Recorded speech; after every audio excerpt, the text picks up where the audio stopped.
In this video, I'm currently away and on holiday, so we're having some well-deserved time away from the rig. Good timing as well really, as there is currently a break in the FIAs as well. And during this time, I've had some time to think and thought it would be a good time to do more of a rambling type video as there's no racing on. I wanted to throw my 2 cents in about Gran Turismo 7, as lots of you have asked me about my opinion about it in the comments. So I'm going to give my reaction to the trailer and share the top 10 things I'd like to see from Gran Turismo 7 when it finally arrives. This video will also act as a bit of a reflection for myself after reaching 25,000 subscribers. Well, I'm a bit late to that, but it's a big milestone nonetheless. And as I always say, not many to most, but more than enough for me. So thank you as always for the continued support, and let's have a chat about Gran Turismo 7.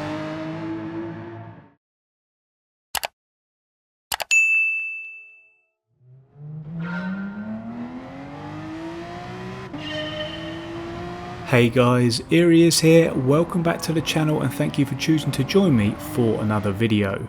If this is your first time here and you like watching all sorts of sim racing related stuff, then make sure to subscribe now and hit the bell icon as well so you get notified of every new video I upload and you don't miss a thing.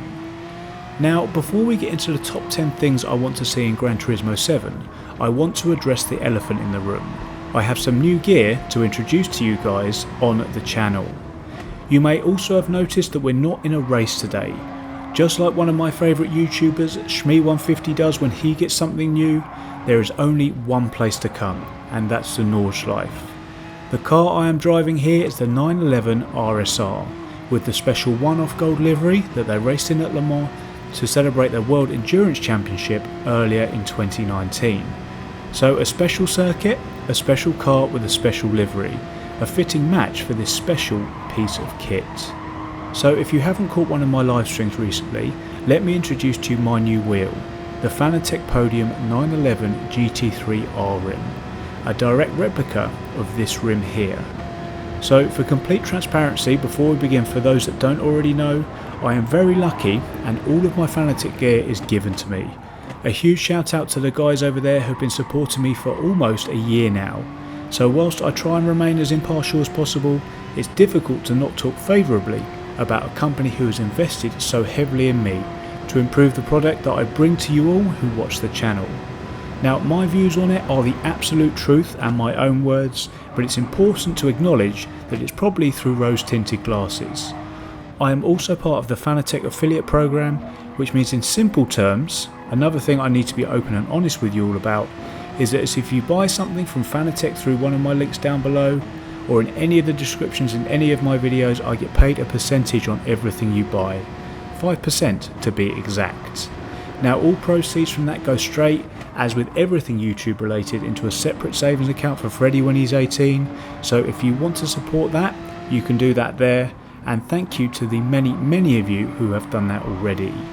Apologies for the boring disclaimers guys, but it's important to me that I'm honest with you all about that, as many quite frankly just aren't. So as I mentioned, this is the Porsche 911 GT3R podium rim from Fanatec. This is paired with my DD1 rim that you will have all seen before, but also I now have the V3 pedals to form what is in my view one of the ultimate sim setups you can buy, and is up there with the best stuff you can get for PC. But for console, I can tell you 100% there is nothing that compares to this. It is the best setup you can buy, end of. And to run you through why I think that is, the base, the Podium DD1, is the only available direct drive rim for console at the moment. So not gear or belt driven, it's direct drive, and this knocks the absolute socks off the competition. It has a max torque of 20 Newton meters, which is more than you'll ever need, which I feel through the wheel, the leather one that I went for, as I don't wear gloves and I didn't want to destroy the Alcantara. It's a bit bigger than my F1 rim that I used before, allowing for precise inputs. There are LEDs that you can program based on how high you want to rev any given car, and there are quite frankly more buttons that you can find what to do with. The V3 pedals have a built-in 90k load cell, again more than I'll ever need, and they are adjustable without a tool too, with just a screw behind the pedal itself.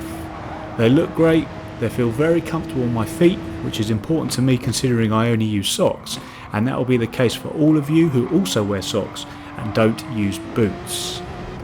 And just going back to the wheel quickly, the reason I asked for this rim from Fanatec is that I'm a sim racer, specifically a GT racer, not an F1 racer.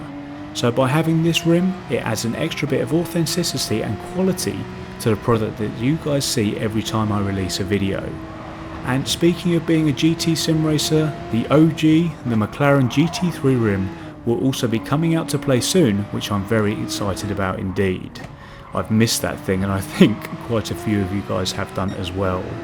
So just a reminder before we move on to the main crux of the video, if you ever think of getting anything Fanatec related, if you could consider doing so through any of the links in any of the descriptions in any of my videos, it would be very, very much appreciated. So, new gear introduced, let's move on and discuss Gran Turismo 7.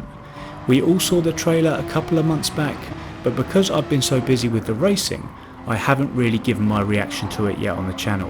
And the first thing I want to say is, before we even get into the content of the trailer itself, that I am very glad that there is a trailer there at all.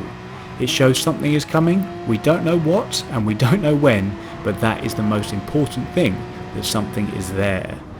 And now we've got that key point out of the way, onto the content itself, from which I didn't really draw too much from, to be quite honest. I never really do with these things. The return of Trial Mountain was good, it didn't blow my mind, but it's nice to know that that sort of stuff is returning, and I hope they bring back others like Grand Valley, etc. The single player looks to be back, which again is good if that's your sort of thing, but not really too much of a massive draw for me.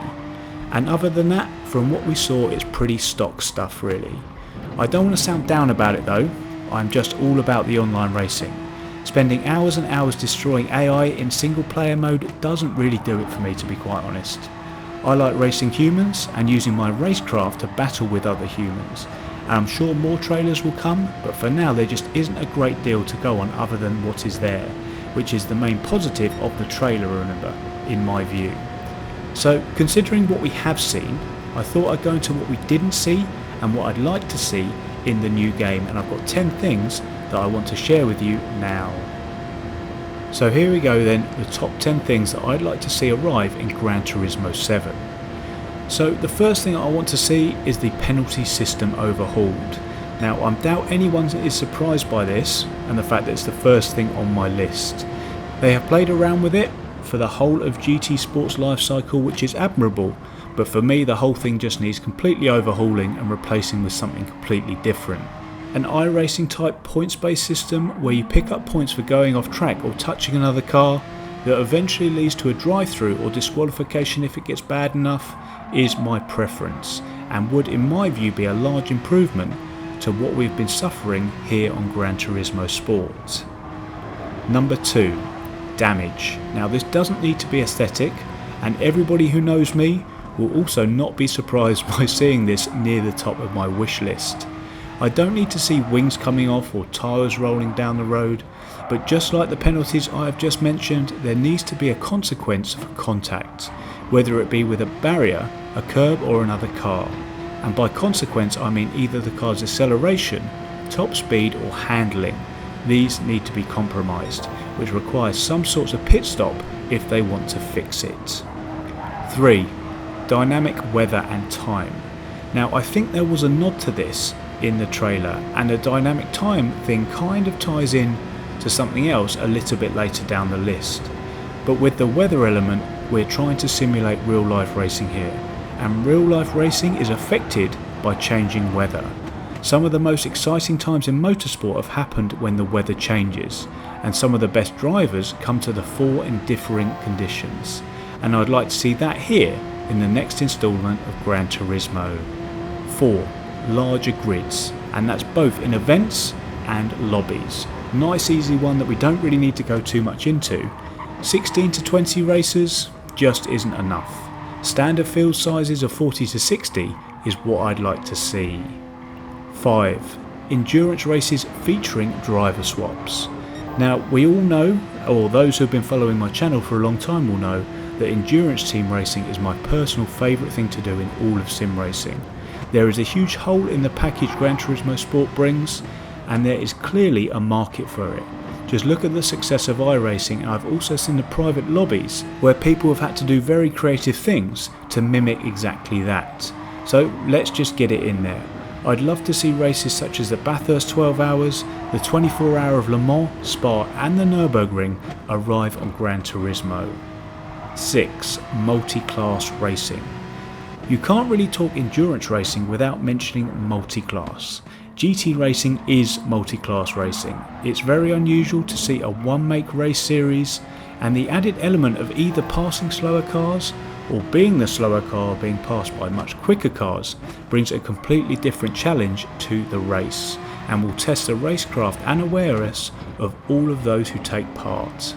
Number 7. Harder sportsmanship license level and locking events to those who don't have high enough safety rating. Now, I don't care about ability, I care about sportsmanship and racecraft. Standards of both of these have been awful in this game, all because in my view there's a lack of consequence.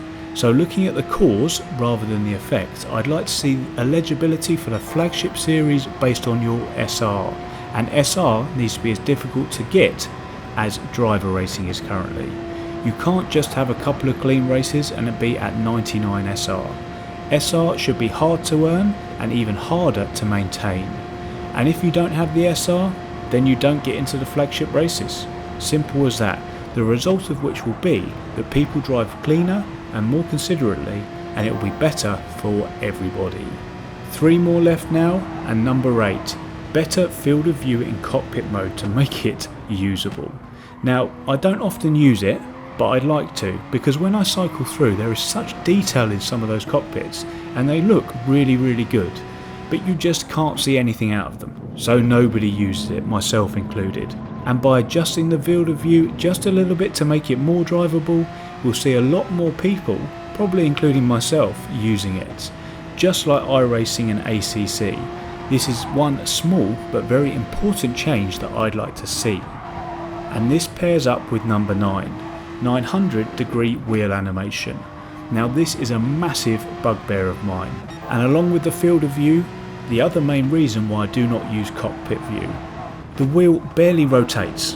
At full lock the driver moves the wheel maybe 45 degrees and it looks ridiculous. But what grinds my gears even more is the way the driver changed gears. It looks like he's trying to find the plug behind the TV or something like that. So I'd love to see that changed. Again, a little change that will make a big difference. 10. The car wash. Now, a bit of fun here for the final one. In the trailer there is GT Auto, which is where we may well see this, and the oil change return. 2 very unnecessary but nostalgic things that I'd like to see back in Gran Turismo, which rounds out the top 10 things I'd like to see when Gran Turismo 7 arrives. But these are just the things that I'd like to see. Let me know your thoughts on my list in the comment section down below. Is there anything that I've missed that you'd like to see, or do you disagree with anything that I've mentioned? And I'll be sure to see you in the comments. But the main thing that I want to take away from this and be clear on is that I'm glad there's a trailer at all, and something is coming in the very near future, which I hope is going to reset the bar again for console racing. But until then guys, that is the end of the video. I hope you enjoyed the video. If you did, please do hit that like button and make sure you're subscribed if you haven't already. Thanks again so much for watching guys, and I will see you in the next one.